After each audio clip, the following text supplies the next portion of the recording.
Kain tayo mga idol. Ngayon pala ako kakain ng kanin.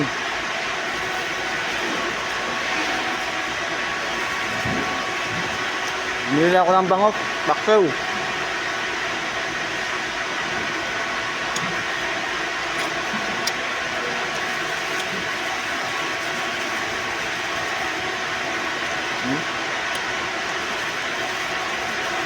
Kahit ng pasok mga idol.